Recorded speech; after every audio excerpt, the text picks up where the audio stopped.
Praise the lord. ప్రతిరోజు పరిశుద్ధాత్మతో కలిసి నడవండి అనే కార్యక్రమం ద్వారా మీ అందరికీ కూడా ప్రభువైన యేసుక్రీస్తు నామం పేరిట మా ప్రేమపూర్వకమైన వందనములు శుభములు తెలియపరుస్తుంటున్నాను. అందరూ కూడా బాగున్నారా? ఈ నూతనమైన దినమున ప్రభు ఒక ఆశీర్వాదకరమైనటువంటి వాగ్దానము చేత మిమ్మల్ని దర్శించాలని ప్రభు ఆశపడుతూ ఉన్నారు.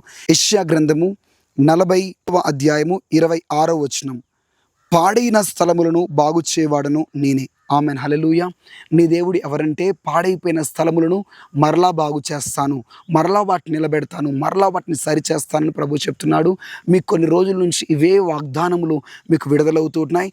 ఈ నెల కూడా పునరుద్ధరింపబడే నెల, పాడైపోయిన ప్రతిదీ కూడా బాగు చేయబడే నెల. నీ భర్త జీవితం పాడైపోయిందా? పాపము చేత నీ జీవితాన్ని ఆత్మీయతను పాడు చేసుకుని ఉన్నావా? నీ పిల్లల జీవితం అంతా కూడా త్రాగుడికి లోకానికి అలవాటైపోయి పాడైపోయి ఉన్నదా? వారి కొరకు కన్నీళ్లు కారుస్తూ ప్రార్థన చేస్తున్నారు. ప్రభు మీకు వాగ్దానం చేస్తున్నారు. మీ ప్రార్థనను బట్టి, మీ కన్నీటిని బట్టి పాడైపోయిన ప్రతి దానికి బాగు చేసే దేవుణ్ణి కాబట్టి నీ భర్త జీవితంను, నీ పిల్లల జీవితములను, నీ ఆర్థిక పరిస్థితిని, నీ కుటుంబ పరిస్థితిని అంతటినీ కూడా నేను బాగు చేస్తానని ప్రభు చెప్తున్నాడు. Praise the Lord. ధైర్యము కలిగి ఉండండి. నీ దేవుడు పాడైన జీవితాల్ని, పాడైన వ్యక్తుల్ని బాగు చేసేవాడు. పాడైపోయినటువంటి ఆ యొక్క సమరయ స్త్రీ జీవితాన్ని బాగు చేసిన దేవుడు నీ జీవితాన్ని, నీ కుటుంబ బిడ్డల జీవితాన్ని కూడా మారుస్తాడు. పాడైపోయినటువంటి వ్యభిచారమందు పట్టబడిన స్త్రీ జీవితాన్ని బాగు చేసినటువంటి యేసుక్రీస్తు ప్రభువారు మీ జీవితాలు కూడా బాగు చేస్తాడు.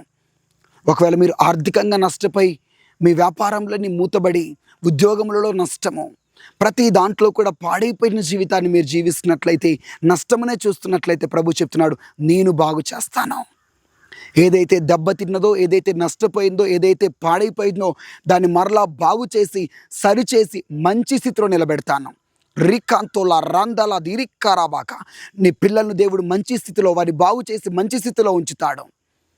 నీ చుట్టూ ఉన్నటువంటి పరిస్థితులన్నింటినీ కూడా, పాడైపోయిన వాటన్నిటిని కూడా బాగు చేసి, సరిచేసి మంచిగా దేవుడు చేస్తాడు. నీ దేవుడు చేయగలడు. ఆయనకు శక్తి ఉంది. పాడైపోయిన మీ ఆరోగ్యాన్ని, పాడైపోయినటువంటి మీ అవయవాలను, ఎలాంటి పరిస్థితుల్లో హాస్పిటల్లోంచి మాటలు వింటున్నా, ఏ రిపోర్ట్స్ అయితే నీ ఆరోగ్యం పాడైపోయిందని వచ్చాయో ప్రభు సెలవిస్తున్నాడు, పాడైన దానిని బాగు చేస్తా అని. తప్పకుండా మీ రిపోర్ట్స్ మారుతాయి. ప్రభు బాగు చేయవాడై ఉన్నాడు. కళ్ళు మూసుకొని ప్రార్థన చేద్దాం. యేసుక్రీస్తు ప్రభువా, ఎంతోమంది బిడ్డలైతే ఈ వాగ్దానాన్ని వింటున్నారో, అయ్యో నా భర్త జీవితం పాడైపోయింది, నా పిల్లల జీవితం పాడైపోయింది, నా జీవితం కూడా పాడైపోయిందని కన్నీళ్లతో అయ్యా కలవరపడుతున్నారు. ఇంకా ఉద్యోగం రాలేదు, ఇంకా వివాహం చెంది కలవరపడుతున్నారు. పాడైపోతున్న ప్రతి జీవితం, పాడైపోయిన ప్రతి స్థలము బాగు చేయబడును గాక. వారి చుట్టూ ఉన్న ప్రతి స్థితులు కూడా, పాడైనవన్నీ కూడా బాగు చేయబడును గాక. మరలా సరిచేయండి నాయన, మరలా బాగు చేయండి ప్రభా.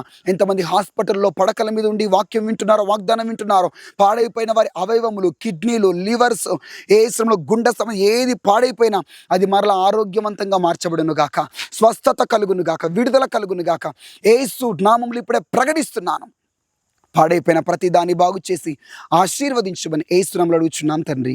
ఆమేన్. Praise Lord. God bless you. ముఖ్యమైన ప్రకటన 7వ తారీఖు 8వ తారీఖు ఈ మే నెలలో జరగబోతున్నటువంటి నర్సీపట్నంలో జరగబోతున్న సభలలో పరిచర్య చేయడానికి మేము అక్కడికి రాబోతున్నాం. వాక్య పరిచర్య అందించడానికి. సో ఆ చుట్టుపక్కల ప్రాంత ప్రజలందరూ కూడా తప్పకుండా పాల్గొనండి. 7వ తారీఖు 8వ తారీఖు సాయంత్రం 6 గంటల నుంచి 10 గంటల వరకు ఆంధ్ర బాప్టిస్ట్ చర్చ్ గ్రౌండ్లో జరగబోతుంది. సో తప్పకుండా పాల్గొనండి. God bless you. Thank you.